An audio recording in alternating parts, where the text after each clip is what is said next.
Welcome back. Today, we're diving into something a bit different. We're not just looking at standard academic papers, no. We're analyzing the source material from a really ambitious personal investigation. Yeah, this is quite unique. It's based on a detailed conversation, a back and forth between one of our listeners, Passan, and an expert system he interacts with, which he calls Lucian. And it's a real intellectual journey. I mean, it starts off in comparative mythology, looking at these ancient divine mountain stories, Kunlun, Eden, Meru, even the Khmer Foundation myths. And it ends up somewhere incredibly specific, a precise historical and geographical hypothesis about where the original memory behind all these myths might actually point. Exactly. So our mission today really is to unpack this whole conversation, this detective story almost. We want to analyze Passan's method for doing this. He calls it the tracing paper method. Yeah, the tracing paper method. And the idea is pretty clever, actually. Imagine you take, transparent tracing paper. You draw the map of Kunlun from its myths. Then you lay another sheet over it, draw the map of Eden from Genesis, then Meru from Hindu cosmology, and so on. And Passan's core idea, the driving force behind this, is that if you overlay enough of these different cultural versions of what seems to be the same core story, the lines they keep showing up, the ones that overlap again and again, making the line thick, that's the original memory, the factual bit that everyone remembered. Right. And the bits that are unique to just one culture, the faint lines that don't overlap, that's the cultural noise, the local interpretation, the stuff added or changed over thousands of years. It's a fascinating way to filter myth for potential history. Okay, let's unpack this starting point then. Passan's initial observation, it's subtle, but it's what really sets this whole thing in motion. He starts where most comparative mythology does, acknowledging these huge overlaps. Right. Everyone sees these mountains as the Axis Mundi, the cosmic center, the connection between heaven and earth. That part's pretty standard. But where Passan immediately diverges is he looks at how that connection works in each story, the actual logic of the connection, and he sees it's drastically different. Ah, okay. So not just that it connects, but the mechanism. Precisely. That's the first layer of what he'd call those faint lines, the cultural variations. Think about the Chinese Kunlun myth. How do you get to heaven? There's a ladder, right? A literal sky ladder. Exactly. Something physical, something you could theoretically climb yourself to become immortal.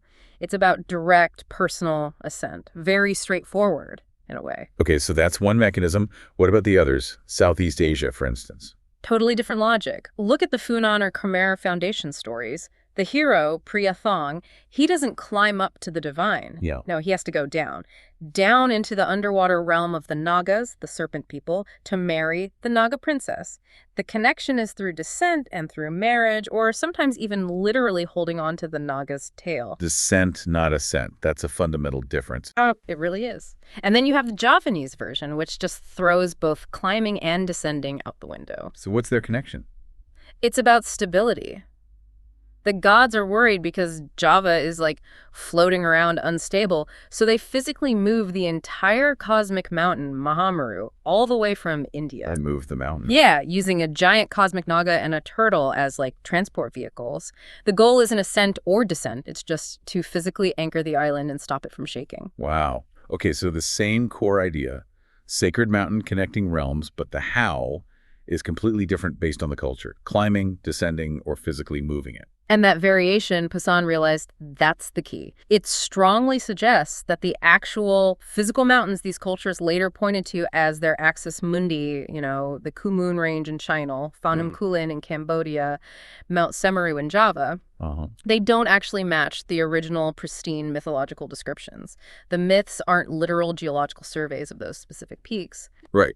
That makes sense. The myths came first, or the memory came first, and then people just attached it to the biggest, most impressive mountain they knew locally. Exactly. The mountains become physical anchors for a pre-existing memory. So if the named mountains don't perfectly fit the details in the myths, then the myths must be maps of something else or somewhere else. They're describing an original location, a memory that hasn't been properly pinned down yet. Precisely. And that's the setup for Passan's next big idea. Which is where we shift from just seeing these as related symbols to something much more concrete. This is the firework analogy you mentioned. Yeah, this is where Passan really makes his leap. He argues these variations aren't just, different cultures developing similar ideas about cosmology independently. He thinks they're connected more directly. Much more directly. He suggests they are different viewpoints literal points of view of a single, massive, catastrophic, real-world event. The firework. Okay, explain the analogy. How does that work? Imagine a huge firework exploding way up high. Now, picture people standing in a large circle around the explosion site on the ground. Okay. Everyone sees the same core event, right? The sudden, blinding flash of light. That's the shared memory. Got it. The central fact. But when they describe what happened, their descriptions will differ based on their angle. One person to the north sees the debris falling mostly south. Someone closer feels the ground tremble. Another person sees the smoke plume drift west because of the wind. Ah, I see. Same event, different perspectives, different details emphasized. Exactly. The flash is the shared memory, the thick line in his tracing method. The specific descriptions of debris, sound, smoke direction, those are the local viewpoints, the faint lines. So the differences in the myths aren't contradictions, they're just relativistic descriptions of the same originating event. That's the core of the hypothesis. And the sources he examined, well, they quickly pointed to a very strong candidate for that central firework event. Let me guess. The Great Flood. Bingo. The flood. An event so catastrophic, so widespread, that it would create exactly this kind of shared trauma and memory, which different surviving groups would then anchor onto their highest local peak, the place they might have survived. And the evidence for this comes from looking at how the flood is remembered differently. Starkly different, depending on the location, the viewpoint. Take Kunlun again. The Chinese memory, as documented in the texts Passan cites, is incredibly explicit. It's a survival narrative. Survival. How so? Kunlun is remembered as the place where humanity basically got a reboot. It's where the ancestors, Fuxi and Nua, these figures with serpentine bodies, found refuge. Okay. The myths literally state they were the sole survivors of the Great Flood who made it to Kunlun's peak. And from there, they repopulated the entire Earth. So their viewpoint, their memory, is of the water rising all the way up to that final peak. The struggle to survive. Exactly. The panic of getting onto the life raft, as you put it earlier. Now, contrast that with the civilizations further south, like the Khmer or the preceding Funan culture. What was their memory? If Kunlun remembered the water rising. They remembered the aftermath. Their focus isn't on escaping the rising water. It's about the water receding, or even being actively removed after the flood. Removed? Yeah. Their foundation myth, the story of Priya Thong and the Naga princess, it explicitly says the Naga king swallowed the water to uncover the land of Cambodia. Wow. So their viewpoint isn't the terror of the flood itself, but the moment the land reappeared, the creation of their habitable world from the receding waters. Precisely. It's the relief of setting foot back on dry land, the beginning of the New World. And then you have the Javanese tradition, which offers a third distinct viewpoint. Which wasn't rising or receding water. No, their memory seems focused on the sheer geological instability that came after the main event. Remember how their myth starts. Java is described as floating freely on the ocean, always tumbling and shaking. Right, the unstable island. So their memory isn't directly about the water level, but about the massive chaos, the earthquakes, the land settling after the cataclysm.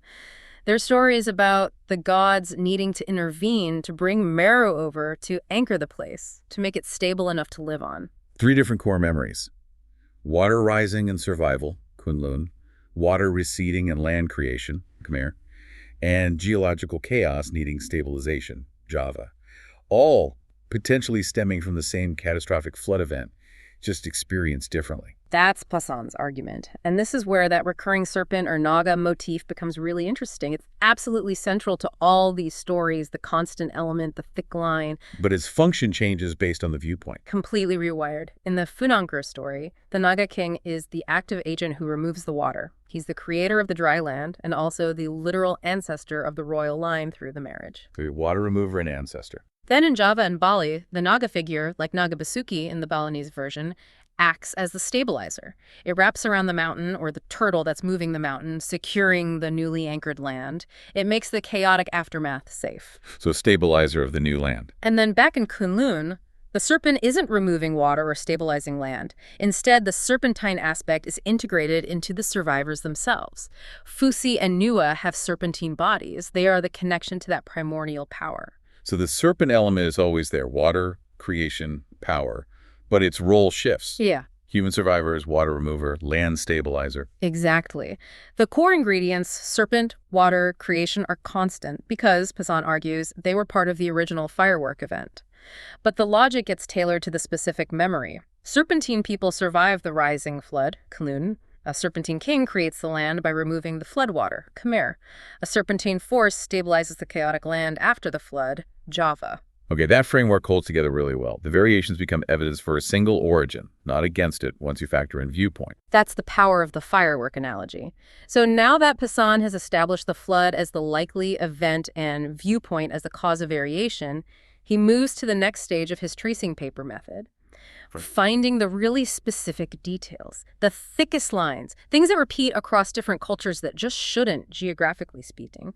Details so odd or specific that they point strongly towards a single, shared source memory, regardless of viewpoint. And he focuses on three main ones. Three key archetypes that appear consistently. The concept of the four rivers, the idea of a sacred fortune or prize at the origin point, and the presence of a divine guardian protecting it. Right, let's take those one by one. The four rivers, this sounds familiar, especially from the Eden story. It's probably the most famous example. Genesis 2 clearly describes a single river flowing out of the Garden of Eden, which then separated and became four heads. And it names them. Pishon, Gihon, Hiddekel, which is the Tigris, and Parat, the Euphrates. Exactly. Now, try finding a single spot on Earth where the Tigris, Euphrates, and, say, the Nile, often associated with Gihon, all spring from. You can't. They're in completely different regions, different river systems. Precisely. And Poisson points out that scholars have tied themselves in knots for centuries trying to force a geographical fit, but they fail because the memory isn't geographical. It's cosmological. Yes. It's the memory of a symbolic source point, the fountainhead of all life-giving water for the entire world, flowing out to the four cardinal directions. It represents completeness, the origin of everything. Okay, so Eden has this geographically impossible four-river structure. Does Kunlun have the same thing? It absolutely does. The reports Poisson analyzed show that as the Kunlun mythology developed, especially when it absorbed influence from the Indian Mount Sumeru cosmology, it also became described as the source of four major rivers flowing to the four quarters of the compass. So the same conceptual structure. Identical structure. Now, later, Chinese writers tried to map this onto real Chinese rivers. You see mentions of the Red River, Black River, the Yang, the Yellow River sometimes being linked. But the core idea remains a single source point splitting into four cardinal flows. Regardless of which specific rivers they later named. Right. The fundamental memory shared by both the Near Eastern Eden and Far Eastern Kunlun traditions is this impossible fountainhead. It's a thick line on the tracing paper. Okay, so first thick line. The origin point is the cosmological source of four cardinal rivers. Was the second thick line the sacred fortune? Yes. What was at this origin point? What was the prize? And again, the function of this prize is uncannily similar across traditions, even if the form changes. What's the function? It grants divinity, immortality, or eternal life. Look at Kunlun. What grows there? The Peaches of Immortality. Yeah. Pantao. Right. Legendary fruit that ripens incredibly slowly, maybe every 3,000 or 9,000 years, depending on the story. And eating them, especially the highest grade, grants longevity equal to that of heaven and earth. It makes you immortal. And that mirrors Eden perfectly. Directly. In Eden, you have the tree of life. Eating its fruit grants eternal life. And the whole reason God expels Adam and Eve after they eat from the tree of knowledge is precisely to prevent them from also eating from the tree of life and living forever in their fallen state. So the ultimate prize, eternal existence, is located right there at the sacred origin point. That memory seems universal between these two. It does, but Poisson points out this is where the faint lines of local translation come in. The form of the prize changes. How so? Well, in China, the ultimate divine blessing is conceived of as a fruit, the peaches. In the Hebrew tradition, it's also fruit from a specific tree. But look at the Balinese tradition, which connects to that Javanese Meru story. What's the prize there? It's material wealth, but divine wealth. The stories speak of the treasure of gold and diamonds that the dragon Naga Basuki guards in his crater lair on the mountain. This treasure is life-changing, bestowed by a divine being. Okay, so fruit becomes gold and diamonds. Still a transformative prize. And for the Khmer people, whose origin myth is about the Naga king revealing their land. The ultimate fortune is the land of Cambodia itself, made stable, fertile, given to them by the divine Naga. It's the source of their life and prosperity. Fruit, gold, land. Different forms, but the underlying function is identical. A divine, life-altering reward found at the origin point. Another thick line. Exactly. So if this place holds the key to immortality or divine fortune, it stands to reason it would be heavily guarded. Which brings us to the third thick line, the divine guardian. And this one, maybe more than the others, really highlights Poussin's viewpoint model because the descriptions of the guardian are so visually distinct, yet functionally identical. They all remember it was protected by something terrifyingly non-human. Let's start with Kunlun again. Who guards the Peaches? It's guarded by some truly formidable beings. There's the Kaming, described as a monster with the body of a huge tiger, but startlingly, 9 human heads. 9 human heads on a tiger body. That's memorable. Definitely. And there's also Luwu, another guardian, also with a tiger's body, but this time with 9 tails. These are fearsome, chimeric protectors, unmistakably non-human and dangerous. Okay, now compare that to Eden. Who guards the way back to the Tree of Life after the expulsion? Genesis says God placed cherubim and, crucially, a flaming sword which turned every way. And cherubim in ancient contexts aren't the cute babies from paintings, right? Not at all. If you look at descriptions elsewhere, like in Ezekiel, they are awe-inspiring, perhaps terrifying, composite beings associated with fire, wheels, multiple faces, meant to inspire absolute awe and keep people out. The flaming sword reinforces that impassable, dangerous nature. So different visuals, tiger, human, chimera versus fiery, angelic beings, but the same function. Keep out, terrifying guardian. Precisely. And then look at the Balinese version again. Who guards the gold and diamonds in the crater? The dragon, Nagabasuki. Another fearsome, non-human protector. So Poussin's synthesis here is that the core memory, the thick line, is the divine origin point is protected by a fearsome, powerful, non-human entity. And the description just gets filtered through the local symbolic language. China uses tiger chimeras, the Near East uses fiery angels, Southeast Asia uses dragons. It fits the firework viewpoint model perfectly. Everyone saw the terrifying security system, but they described its appearance using the cultural symbols they knew. This is really compelling. Yeah. But you mentioned one other detail, a specific faint line that only the Chinese tradition seemed to remember consistently. Yes, and it's crucial for the next step. Poussin highlights the pervasive ninefold structure unique to the Kunlun descriptions.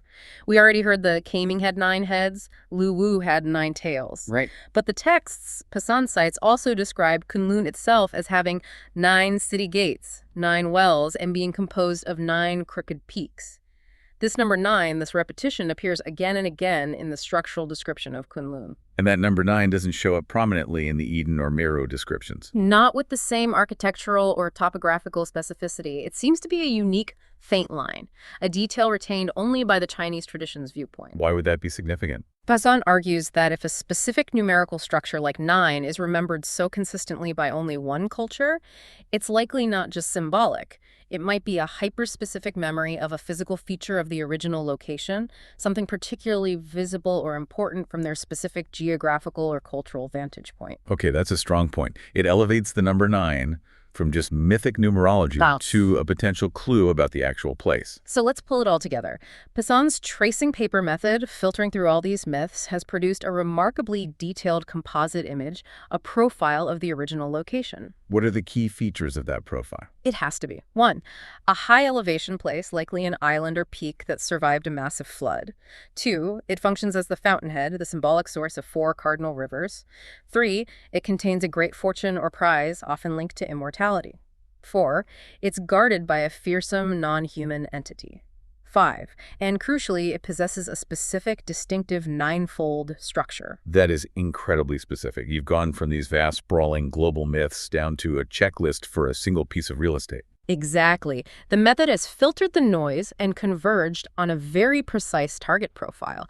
The question is, does anything on Earth actually match this profile? Did Poussin's investigation, his conversation with Lucian, actually identify a potential candidate location that fits all these criteria? Yeah. The island, the rivers, the guardian, the fortune, and especially that ninefold structure.